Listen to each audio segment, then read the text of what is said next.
Clara's young lover was giving me trouble again, his voice a familiar, grating whine. "I'm so in love with her," he pleaded, collapsing dramatically into her arms right in front of me. "Can't you just let me have her?" Clara, the woman I was married to, sat there through the whole spectacle without saying a single word. A moment later, however, my phone buzzed with a text from her. "Just agree with him. Play along and humor him for now." I sighed and did as she asked, nodding my consent to the boy. Then I turned and silently went to our bedroom to pack my things, finally ready to move out of the house we had shared.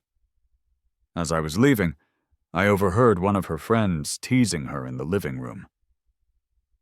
"He's so whipped, isn't he? I bet you could get him to walk away with absolutely nothing." I could imagine Clara raising an eyebrow, a relaxed, confident look on her face. "Want to bet?" I thought to myself, a bitter taste in my mouth. A week from now, she would be the one crying and screaming outside the courthouse, not me. But for now, I followed her instructions. I didn't say a word to any of them. Instead, I quietly opened a message from someone else on my phone. "Will you marry me?" "Yes," I typed back. A moment later, an emoji with sparkling eyes popped up from the other end. "Really?" I pressed down on my phone screen, deciding not to reply just yet. The sounds of their laughter and chatter drifted in from the other room. "If he really divorces her," another friend's voice rose above the din, "I'll let you borrow my new car for 3 months. "That's it? I want it for a year." "Done!" The group hooted and hollered in celebration. I went back into my room and continued stuffing things into my suitcase at random. Whatever my eyes landed on, I tossed inside. Clara had fallen completely for a man 7 years her junior, a boy named Leo. She had bought him expensive cars and even a house, taking him on lavish trips around the world. In return, Leo wouldn't even let her hold his hand in public. "You're already married," he would say, putting on a show of virtue. "I can't do something that would be a disservice to your husband." That performance had a profound effect on Clara. She felt a wave of guilt and adoration for Leo and his supposed principles. She flew back home immediately with the sole purpose of divorcing me, planning to wave the official papers in his face as proof of her devotion. When she first brought it up, I had fought with her about it, unable to accept such an absurd reason to end our marriage. She had held me then, comforting me with soft words. "It's just for show, honey," she'd whispered. "I'll have the papers back from him in a few days, okay?" But it hadn't been that long at all. And now Leo was in my house, in my face, collapsing into my wife's arms and begging me to give her to him. Her friends all urged me to be the bigger person, to not cause a fuss over a young kid. Clara sat by, saying nothing, projecting an image of reluctance. But all the while she was frantically texting me under the table. "Just agree, play along, humor him." And so I caved again. This time, as I stood in the quiet of our bedroom, another message popped up on my phone from the same person as before. "Really? Really? You're not kidding me, are you?" A faint warmth spread across my face, a feeling I hadn't experienced in a long time. I replied instantly, "Really, really, really. I'm not kidding." Just as I finished packing, Clara came to get me. She was taking me to the courthouse herself. She was in a surprisingly great mood on the drive over, chattering excitedly about how we should celebrate my upcoming birthday.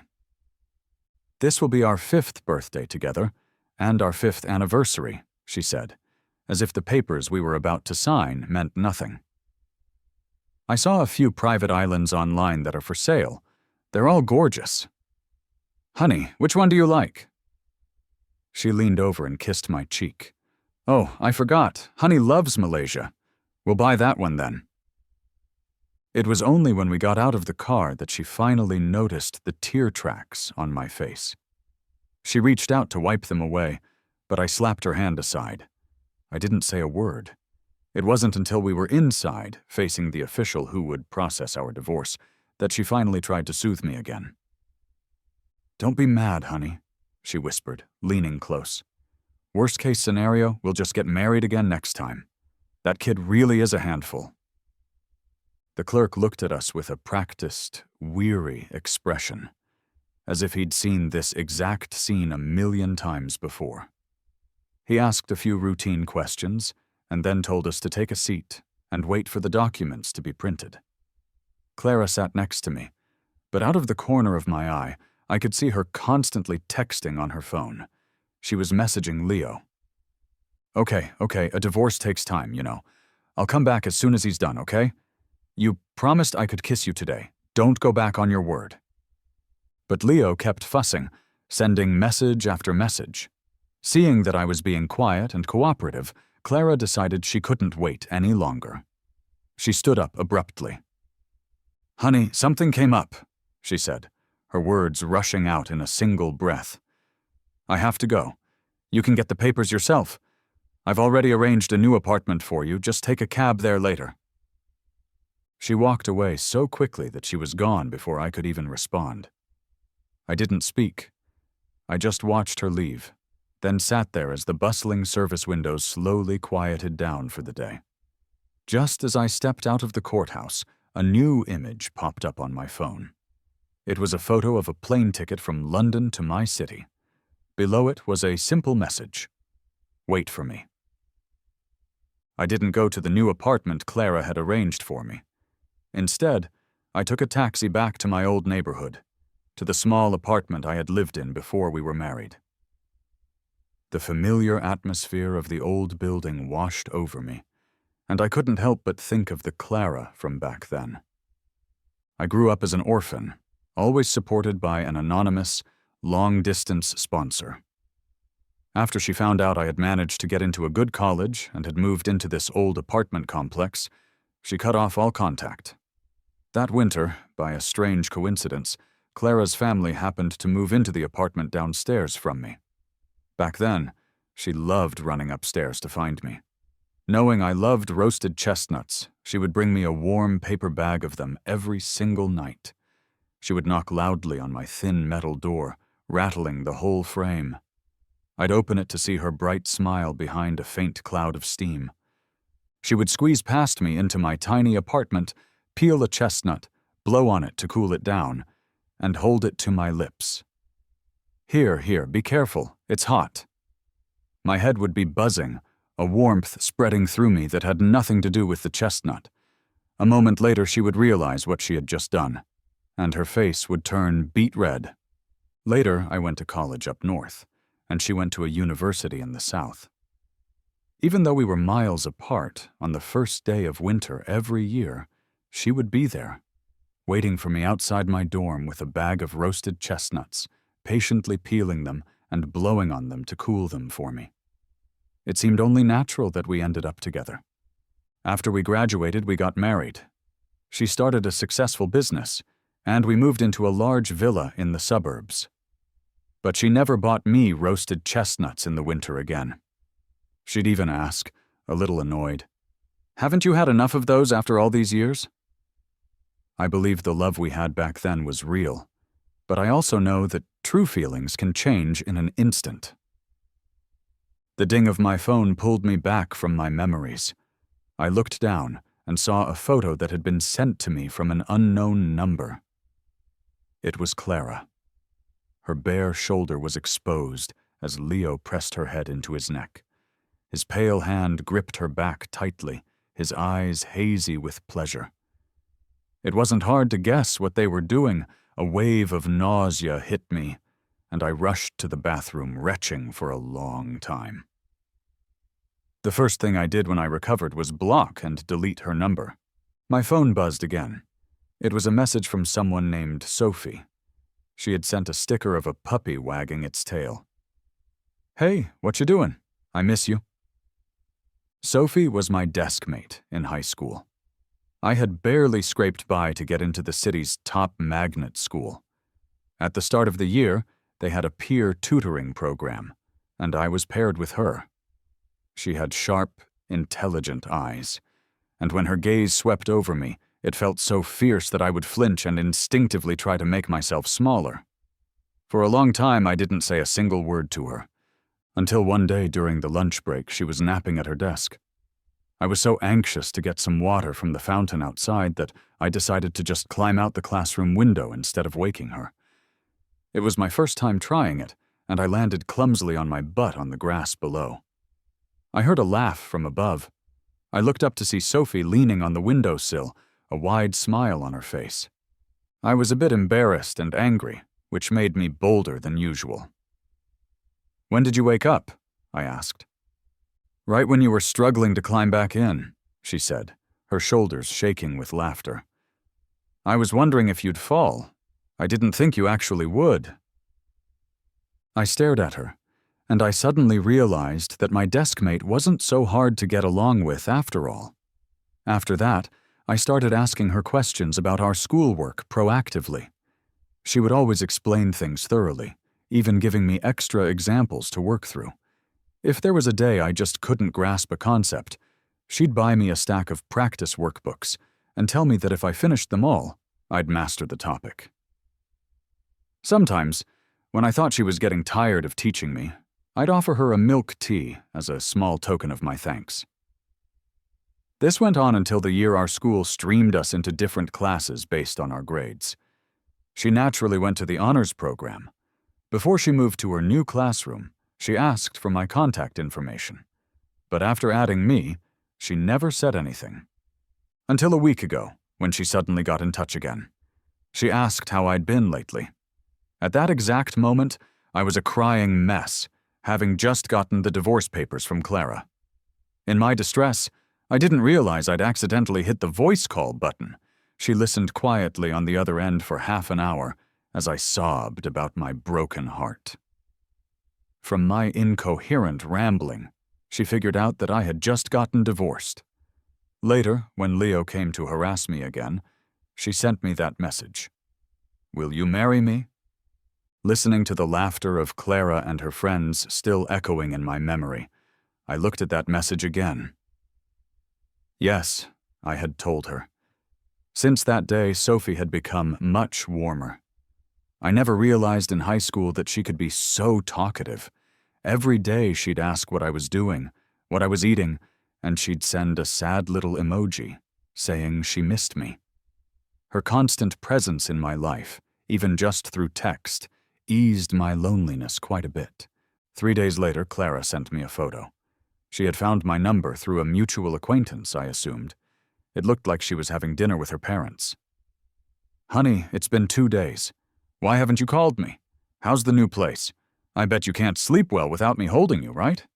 If I wasn't mistaken, that sliver of a pale arm in the corner of the photo belonged to Leo, I replied bluntly. "You and Leo seem to be doing just fine. He insisted on coming," she texted back. I couldn't say no, but my parents quite like him. He's great at charming old folks. I'll have him teach you a few things sometime. That last part was a jab at me. After all, I was an orphan. No one ever taught me how to interact with elders. That familiar bitterness, which I had managed to suppress for a few days, rose up in my throat again. I didn't reply to her. That evening, Clara called me. "The cleaning service I hired said you haven't been to the new place. Where did you go?" I sighed, not bothering to hide the irritation in my voice. Clara just chuckled. "What's wrong? Are you picking up Leo's habit of throwing tantrums? I told you it's just an act. When I get tired of him, I'll still be with you. Come on, tell me where you are now. I'll come find you." I thought about it. After all these years, I really wanted to make a clean break. "Okay," I said softly. "I'm at my old place, the one before we got married. You know it." Clara had a habit of acting on impulse. I worried she'd rush over immediately, so I forced myself to get up and wait for her in the small living room. But all I got was a light drizzle starting outside the window. The wind blew through the open window, ruffling my hair. The night rain was cold. As I was closing the window, I decided to call her. The call was quickly disconnected. A moment later, a voice message came through. It must have been an accident, a pocket dial. "So dramatic," Clara's voice said, tinny and distant. "I bought him a luxury condo and he won't even live in it. Insists on going back to that dump. Who even likes him? At first I thought he was kind of cute and clueless. Turns out all it took was a bag of roasted chestnuts each year to make him fall in love with me, like he'd never had anything good in his life. I only married him because I couldn't get the person I really wanted, and I didn't want to bother finding someone else. He was clean and obedient, just too vanilla in bed. Leo is so much better, more energetic, more fun. Come here, baby. Let me kiss you." The voice message ended abruptly. My heart shattered into a million pieces. I sat there numbly until morning, realizing there was no way Clara and I could ever part amicably. The old metal door rattled gently, and a woman's voice called out, "Ethan, it's me." I walked dazedly to open the door. I hadn't seen Sophie in person in a long time. She looked more composed and mature than I remembered, not at all like the lively girl from high school. She was holding a paper bag of roasted chestnuts. The image of her face suddenly merged with the memory of Clara's. The voice message echoed in my ears again. In a blind rage, I violently knocked the bag from her hands. My vision blurred. "Get out!" I yelled. "I don't want to see you!" Meanwhile, Clara's company wasn't too busy, so she took Leo and a group of friends out for a weekend getaway. They booked a mountain villa. In the afternoon, while they were soaking in the outdoor hot springs, the drowsy crowd was jolted awake by a shout. "Holy crap! The heir to the Sinclair Corporation is back in the country." "Dude," another friend said, "didn't you have a project you wanted to pitch to the Sinclairs? Now that the heir is back, maybe you can try to connect." Clara immediately ripped the cool towel off her forehead and swam over, wanting to see if the news was true. But her friend's face suddenly looked strange as he clutched his phone tightly. "Ah, no, wait, I misread. But it was too late. Everyone started moving towards him. "What's going on? Let me see." The phone's owner couldn't hold on to it as it was snatched away. Someone saw the screen and exclaimed, "Whoa, back in the country and already having a steamy encounter. She's holding a guy in her arms. Hey, this guy looks really familiar." Now they finally understood why their friend had suddenly said he misread. The man in the picture was Ethan. Their friend was being cheated on, and who would dare say that out loud? Clara sensed something was wrong and snatched the phone. In the photo, against a backdrop of misty rain, Sophie was being carried by a man as they got into a car. The man's face was obscured, but Clara recognized him instantly. Those shoes were the ones she had just bought for Ethan. The thought hit her like a physical blow. She immediately got up and threw on her clothes. Someone, not understanding what was happening, asked anxiously, "Hey, where are you going? Leo will be here any minute." She cursed under her breath, her face as cold as ice. "Ethan, he ran off with someone else." At her words, everyone exchanged bewildered glances. Clara was already furious, her blood boiling. Her gut told her that if she didn't go now, she would never find Ethan again. She floored it, racing back towards the old neighborhood, calling his phone over and over. She didn't even notice a luxury car speeding in the opposite direction. The phone just rang and rang, but no one answered. Her heart pounded in her chest. She rushed up to the familiar floor in the old building and kicked the door open. The entire apartment was empty. There was nothing there. Clara stood there, stunned, forced to accept the truth. Ethan really didn't want her anymore. It wasn't until we were in the car, much later, that my mind finally cleared. Sophie, beside me, had been silent the whole time. I glanced over at her and saw that her left cheek was a little swollen. I touched my own face guiltily. Are you okay? I asked. The person who had been staring out the window suddenly turned to look at me, a hurt expression on her face. No, my face really, really hurts. So, I had hit her. Out of the corner of my eye, I saw the driver in the front seat widen his eyes in the rearview mirror, then quickly look away as if he couldn't bear to watch. I felt a pang of deep remorse. Sophie looked a little peeved, and she used her hand to gently turn my head so I was facing her fully. Don't look away, okay? Our eyes met. After a long, heavy silence, I broke it. I'm sorry. I don't know what came over me. I just suddenly... Sophie's eyes softened with pity. She stroked my head and said, Actually, it's my fault. I remembered you loved roasted chestnuts in high school, so I thought I'd bring you some when we met. I didn't realize it would trigger such bad memories for you. I only just found out that horrible woman used roasted chestnuts to win you over, tricking you into marrying her. She paused. I have other food. Want a croissant first? She said this croissant was her favorite from when she was in high school. The driver up front was very perceptive. He steered with one hand and passed a pastry bag from the passenger seat to the back. I opened the package, and the rich, buttery aroma filled the car. I contentedly ate the whole thing, and then asked, Where are we going? Sophie rested her head on my shoulder, sounding a bit tired. To my place first. I thought we'd be there soon, but the car drove for a full 4 hours, all the way out of the province to a downtown area I didn't recognize. Apart from my college years, I had rarely left my home province. This place was completely different. Everywhere there were lush, tall, beautiful sycamore trees lining the streets. After sleeping one night in the guest room Sophie had prepared for me, I spoke up. Can you take me to see a therapist? If we're really going to be together in the future, I can't keep hurting you because of what Clara did. It's not fair to you.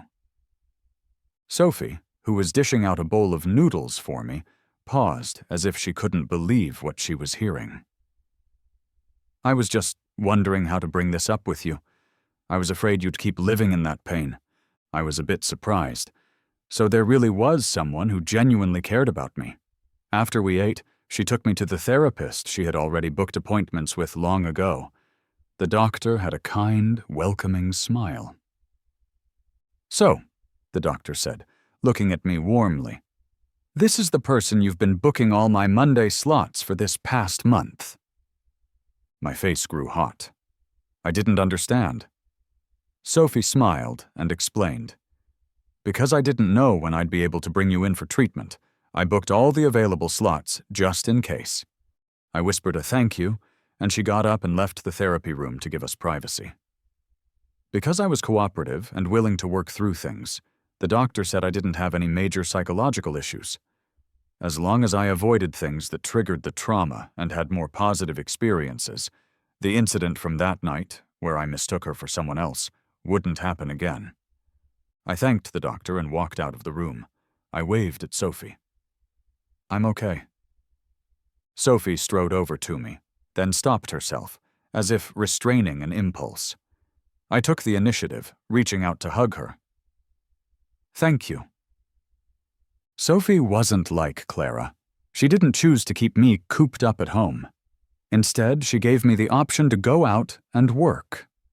After being out of society for so long, I really didn't know what I should do. How about being my assistant? She suggested. I happen to be short one person, and I don't trust anyone else. I thought about it for a moment, and decisively agreed. The next day I went to work with her. The first time I accompanied her to a business dinner, I happened to run into one of Clara's friends, a man named Mark. When he saw me, he was so shocked he almost dropped his wine glass.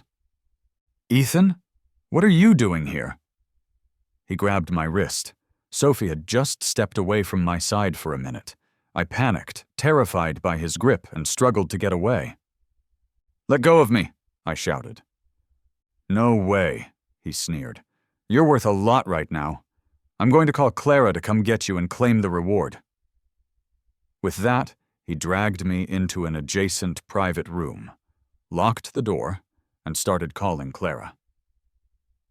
"Hey, Clara, I caught Ethan. The real deal. If I'm lying, we're done as friends." After a quick chat, Mark shoved the phone into my hands. I looked at Clara's enlarged, angry face on the screen, and was so scared I threw the phone across the room. My breathing became rapid. "Ethan, pick up the phone!" Her voice screamed from the device. "You don't answer my calls. You don't come home. Where are you now? Speak!" My voice trembled as I spoke. "Clara, we're divorced. Can't we just go our separate ways from now on?" Clara on the other end was silent for a moment. Then she yelled, "What did you say? Did I say I wanted a real divorce with you? Didn't I tell you I was just acting? Why won't you believe me?" I swallowed hard. "But I'm not an idiot. I know you've kissed him. You've slept with him, Clara. You disgust me." The next second, I immediately hung up the call. Mark stood by, dumbfounded. Seeing I was about to leave, he grabbed me again. "You can't go. You're coming back with me." I struggled, banging against the wall, hoping to make some noise to attract someone to open the door. "Dream on," Mark grunted, holding on to me while texting Clara on his phone. "Don't worry. As long as I'm here, he's not going anywhere." Mark was much stronger than me. He dragged me into a corner, pulled out a thick rope from somewhere, and tied my hands and feet. "Sorry, buddy. You'll have to rough it for a bit.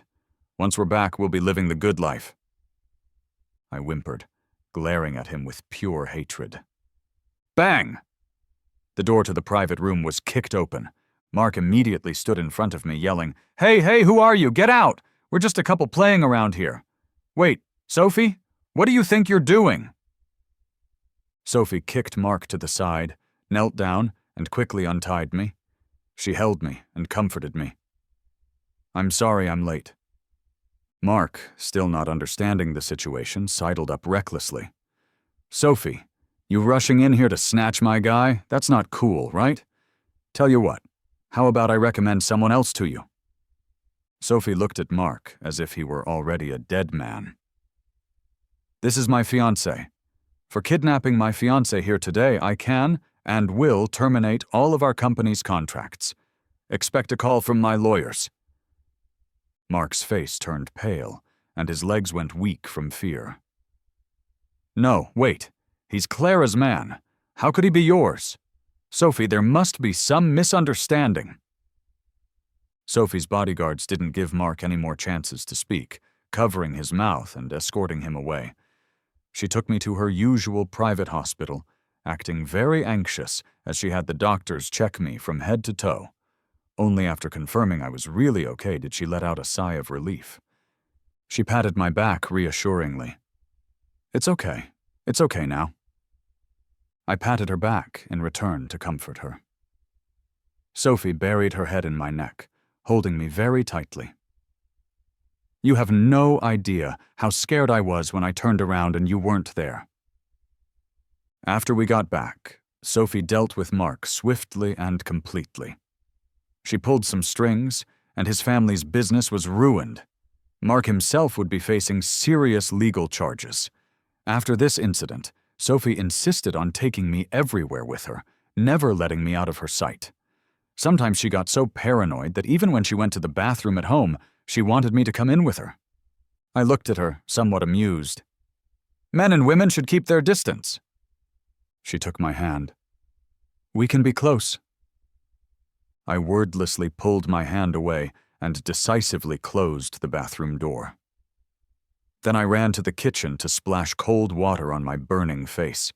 Sophie had been getting more and more forward these days, but I just wasn't ready for anything more yet. While waiting for Sophie to come out, I opened a social media app on my phone that I hadn't logged into for a long time. Instantly, over 99 message notifications flooded in. Without exception, they were all from Clara's friends, trying to find out where I was. Among them, 1 or 2 kind souls advised me to run far away. They said Clara was acting like a madwoman, offering a massive bounty to anyone who could bring me back to her. $508,000. 508 happened to be my birthday. I didn't bother replying, blocking them all one by one. Suddenly, the world became quiet. Sophie walked over, hugging me tightly from behind. "What are you looking at?" Her breath was hot on my ear, and I couldn't help but inch away. She allowed me to slowly increase the distance between us. She sat down next to me and asked, "Ethan, when are you going to make an honest woman out of me?" My heart skipped a beat. For a moment, I really didn't know how to answer. But wasn't it because I had agreed to her proposal that I was able to escape in the first place? It was already very late. After thinking for a moment, I said earnestly, "Tomorrow." Sophie, beside me, seemed to freeze for a second, looking very surprised. "You actually agreed? No wonder. No wonder Clara could manipulate you so easily." She tugged at my hand, dropping her earlier playful tone, her expression now serious and sincere. "I was just teasing you. If you don't want to, we never have to get married. I know you're not ready in your heart right now. It's okay, we can take it slow, but," she added, her eyes intense, "you can only think about me. No one else." I had thought she would be happy, but this was better. Turning to meet her gaze, I nodded repeatedly. "Okay." I felt a sense of relief wash over me. Indeed, right now I could only accept holding her hand. Anything else seemed truly out of the question. What made me a little nervous was that the next day, Sophie, being cheeky, told me to take the day off from work and then surprised me with a kitten. After that, every day when I came home, seeing that little silver tabby cat would make my eyes light up. The first thing I'd do was scoop it into my arms and snuggle it. Sophie always looked a little wronged by this, but didn't dare say anything. Until one day she invited a tailor over to our home to measure me for a suit. "There's a banquet coming up that I can't get out of," she explained. "I'll take you with me." I had never attended such a formal gathering, so I was naturally a bit nervous. She held my hand reassuringly. "Even though we might never get married in a legal sense, you are still my fiancé. I can't very well take another man, can I?" My cheeks flushed, and I nodded in a bit of a fluster. But just as we arrived at the banquet hall, we ran into a familiar figure. It was Clara. She had another man by her side. I glanced over, frowning in disgust. Just a few days ago, Leo had also shown up in the city. He was wearing outdated designer clothes, and when he saw me walking the kitten outside our building, his eyes were full of venom. "It's all your fault," he had hissed. I stopped, turning back, puzzled. "What does it have to do with me?" He walked closer, his eyes locked on me. "If you hadn't disappeared, she wouldn't have given me the cold shoulder. If you had hidden properly and Mark hadn't found you, she wouldn't have dumped me. She promised she would marry me. Now you've ruined everything." I scoffed. "But wasn't my disappearance your doing? Nagging her over and over, making her divorce me, making me get out of that house, making me overhear those awful things she said? Didn't you ever think she might abandon you one day, too? The truth is, you don't dare confront her. You only dare to vent your anger on me. Right now, we're both her victims." Leo blinked, eager to refute me, but he couldn't. "No, that's not it." He was starting to realize it. Clara, whether she was good to me in the past or good to him now, did it all to satisfy her own desire for conquest and control. It had nothing to do with love. "You understand it yourself," I said softly. "I don't need to say more." I picked up the kitten and left, leaving him standing there alone, stunned. And now here was Clara, using me as an excuse to abandon Leo, only to turn around and find another boy toy. It was truly disgusting. I entered the hall with Sophie on my arm, constantly feeling a pair of sticky, possessive eyes locked on me from behind. No matter where I went, I couldn't shake the feeling. Eventually, those sticky eyes approached me for a toast. You look very familiar, Clara said, her voice dripping with false sweetness. You look just like my runaway husband. I didn't want to talk to her. The thought of it was nauseating. Seeing that I wasn't speaking and wanted to escape, Clara grabbed my wrist. Why are you running? Didn't you choose to come here yourself? What's with the playing hard to get now?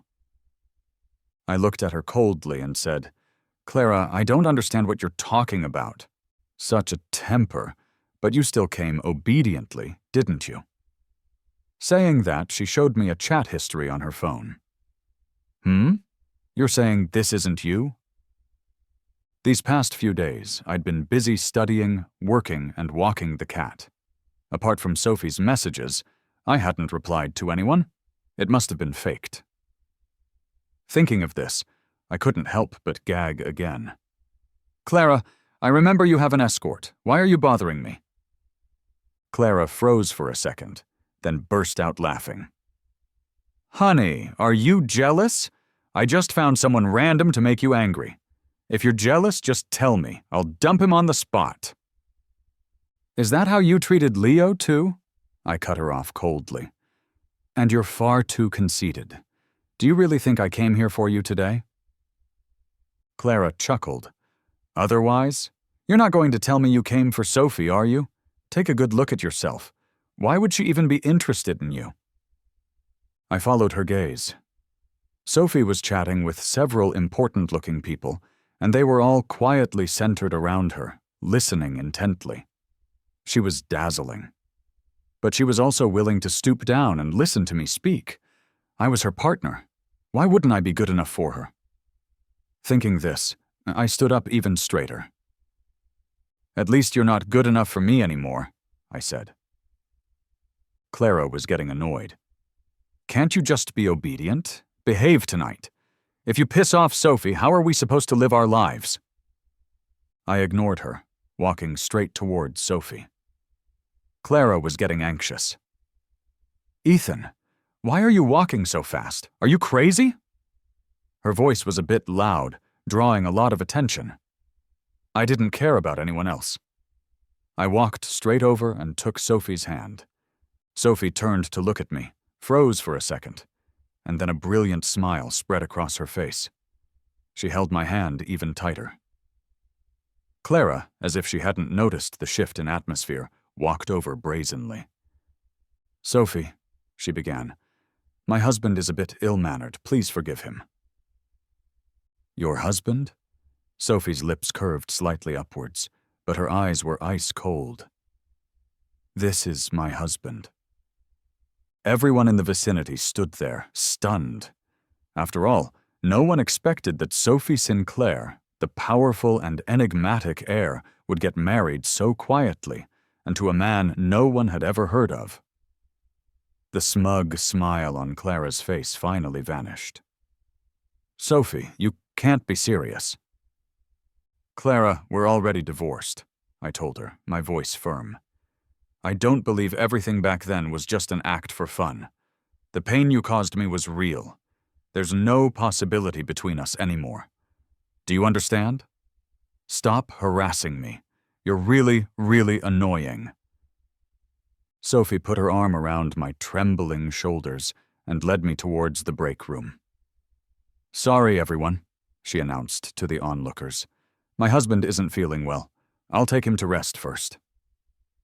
After saying that, she ignored everyone else and led me away from the scene. By the time we got back to the private room booked for the banquet, my hands were still shaking. I looked up at Sophie, who was getting me a glass of water, and asked, Do you think I'm being really selfish? You were still talking to people, and I just rudely interrupted. Sophie brought the water to my lips, and I took several sips. She held my hand reassuringly. No, I'm very happy. I'm happy that you finally took the initiative to seek my protection. There were a lot of women eyeing you tonight. I was just thinking about how to declare my claim on you, and then you came to me proactively. I'm really very happy. She paused. Are you hungry? I'll have some food sent up.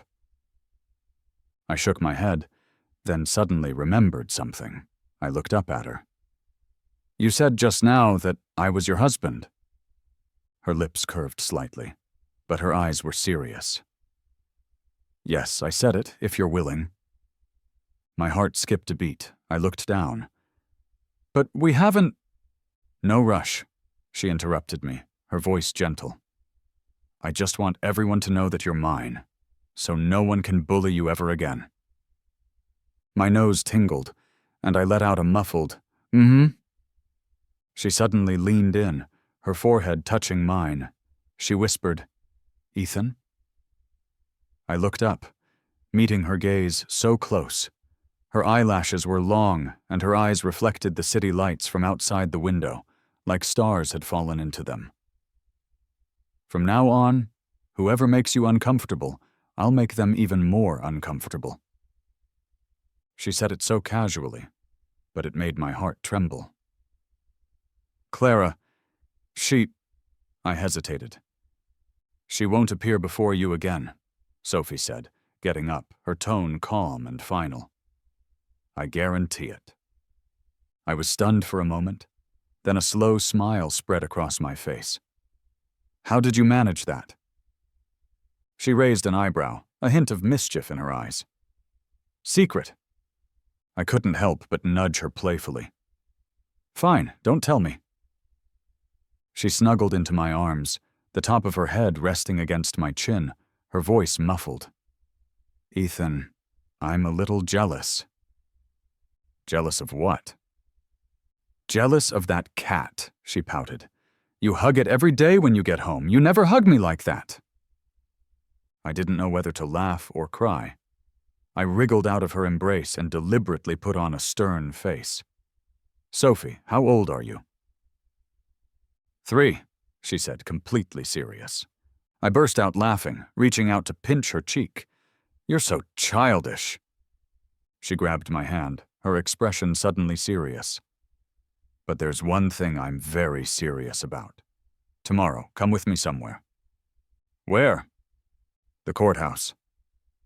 She looked at me, her eyes blazing with intensity. To get our license. I froze, my heart pounding like a drum in my chest. Hey, so soon? You said we could wait until I was ready? I changed my mind, she said, looking at me defiantly. Your ex-wife keeps harassing you. It makes me very uncomfortable.